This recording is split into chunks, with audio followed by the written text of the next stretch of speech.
Alors comment j'en suis arrivé au quad? C'est il y a 4 ans, je voulais avoir une moto, donc une 50 hein, comme tous les adolescents. Et mes parents n'étaient pas franchement chauds pour que j'achète ça parce qu'ils savaient les dangers un petit peu sur la route. Et donc en allant dans un magasin de moto pour m'acheter une moto finalement, mon père m'a dirigé vers un quad parce qu'il savait que c'était moins dangereux dans les chemins en fait. Et puis voilà, j'en suis venu un petit peu comme ça. J'ai acheté un quad chez mon oncle qui lui était déjà concessionnaire quad, donc quad 16. Et puis voilà, c'est venu un petit peu comme ça. Suite à ça, en fait, mon oncle lui faisait de la compétition. Je suis allé le voir sur 2-3 courses. Très vite, ça m'a mis l'eau à la bouche en fait. Et donc, je me suis testé 2 ans après sur ma première course. Et puis, des bonnes sensations. Et voilà, l'aventure a commencé de cette manière.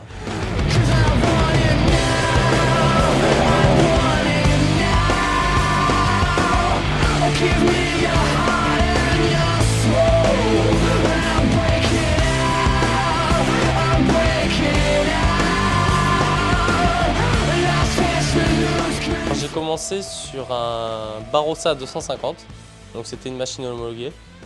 Sur une petite course en Charente, une course de glisse, c'était des manches. Et donc face à des 400, des 450, donc forcément une cylindrée très réduite. J'arrivais à chaque fois à réaliser un milieu de classement, donc tout le monde en rigolait parce que j'avais une toute petite machine à côté d'eux.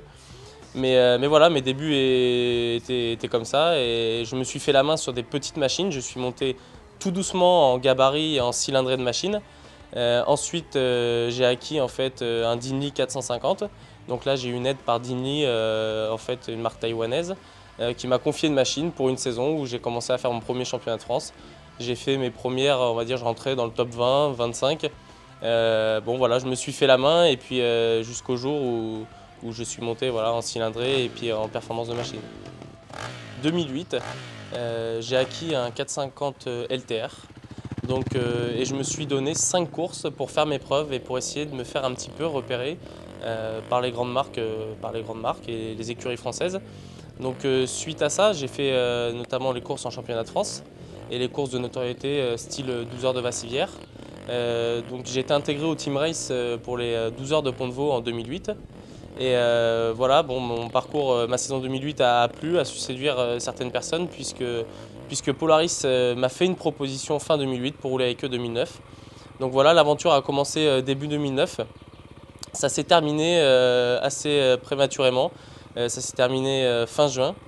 Et donc suite à ça, je suis parti, j'ai une proposition pour rouler avec le team Green Kawasaki Motor France. Donc avec Grégoire Rabat et Anthony Casalas. Nous avons fait les 12 heures de Vassivière que nous avons gagné et puis ensuite on a enchaîné sur Pont-de-Vaux. Et voilà.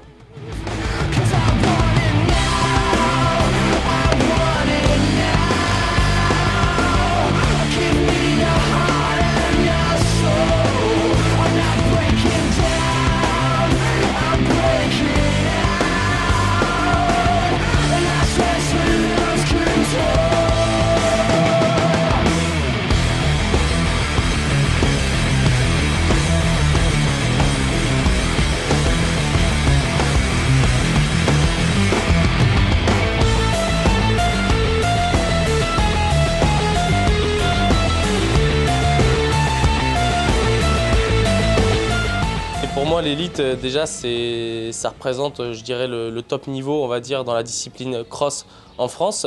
Pourquoi je n'y suis pas? Parce qu'il faut une préparation de la machine assez spécifique. C'est quand même des gros déplacements pour peu de roulage. Et puis, j'ai très peu de terrain de cross, très peu de roulage type cross autour de chez moi. Donc, je n'ai pas pu encore me tester et vraiment me lancer dans cette discipline. Mais j'espère bien y venir prochainement. Concilier ma carrière sportive et ma vie d'étudiant, c'est pas toujours évident. Des contraintes de temps, je suis souvent fatigué, c'est vrai.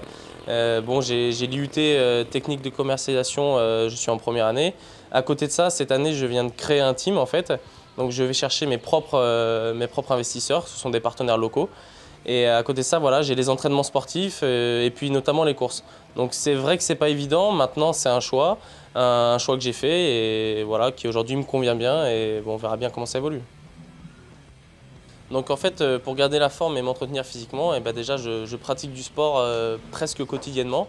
Donc que ce soit de la natation, de la musculation, de la course à pied. Avant je faisais un petit peu d'escalade, j'ai abandonné parce que j'avais pas le temps de tout faire.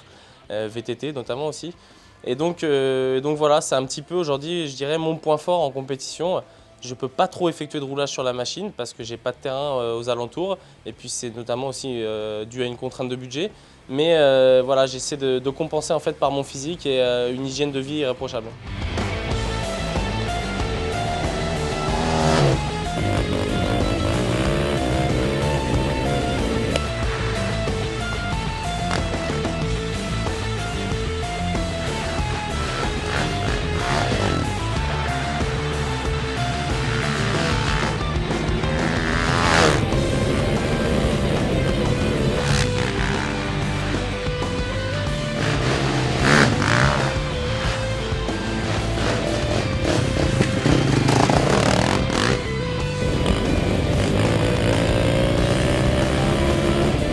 Alors mon avenir c'est déjà d'essayer toujours de prendre autant de plaisir dans le milieu sportif, hein, dans le quad. Voilà, moi c'est ma motivation numéro une. Aujourd'hui, j'ai pas le budget de financer mes saisons tout seul. Donc j'ai trouvé des partenaires avec qui on avance main dans la main, ça se passe très très bien, il n'y a aucun souci. Et puis voilà, aujourd'hui moi j'associe en fait et mon sport à mes études parce que je ne sais pas de quoi est fait mon avenir sportif. Je peux réduire en niveau, je peux aussi me blesser, il y a aussi des contraintes de budget. Donc il y a beaucoup de facteurs qui ont fait qui m'ont laissé continuer mes études, notamment en plus mes études liées aux techniques de commercialisation me plaisent vraiment. Donc voilà, l'avenir, je ne le connais pas vraiment, il est un petit peu incertain, très honnêtement. J'avance et je fais ce qui me plaît, quoi.